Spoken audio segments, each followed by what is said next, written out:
Adi Shankara died before he turned 33. And yet, at this very moment, somewhere in the world, someone is chanting his words.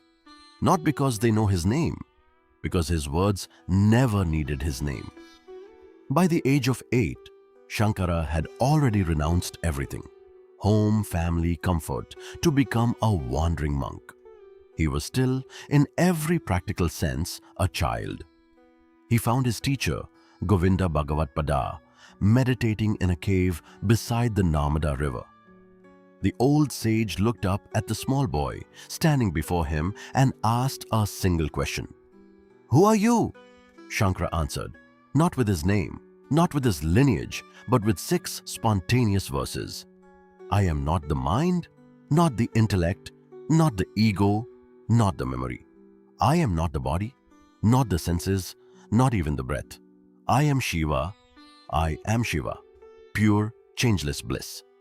It would become the Nirvana Shatakam, 6 lines composed on the spot by a child who had just been asked to say who he was.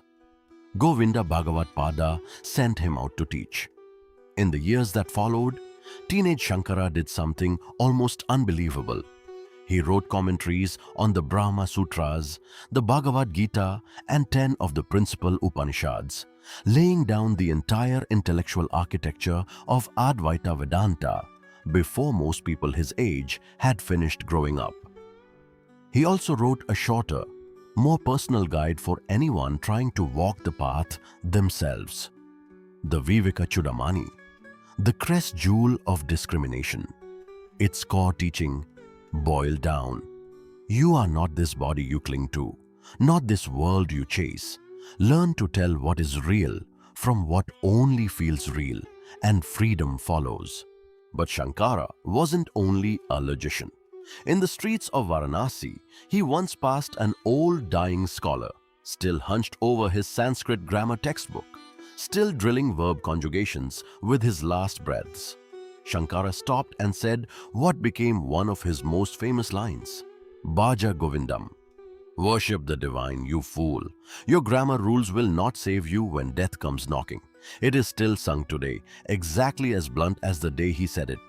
On another road, he begged for alms at the hut of a desperately poor woman. She had nothing to offer him, nothing but a single dried gooseberry, and she wept from the shame of it.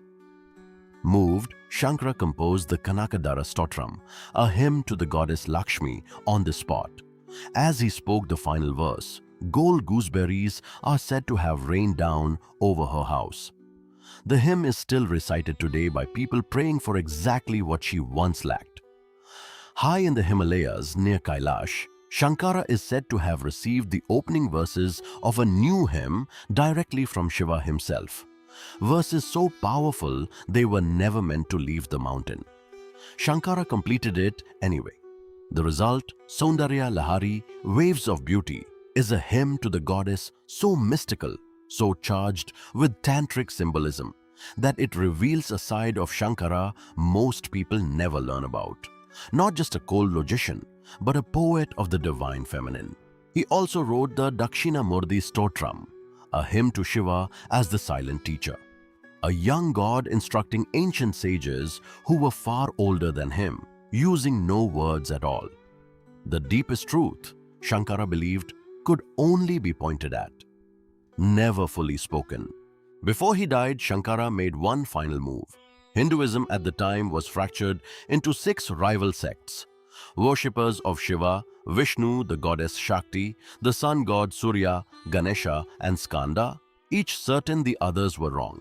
Shankara wrote hymns to all 6 and organized their worship into a single accepted system, Shanmata. Centuries of religious infighting ended with nothing but words. He died before he turned 33, some say from exhaustion, having quite literally spent his entire body teaching.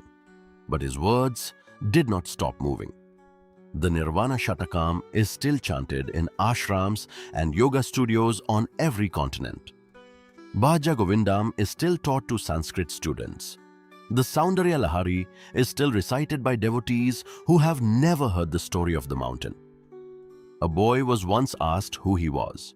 He answered in 6 lines and then kept answering, in hymn after hymn, commentary after commentary, for the rest of his short life. 1200 years later, the world is still listening. If this story moved you, hit like, subscribe, and join us for more tales from Kathavana, stories that outlive time.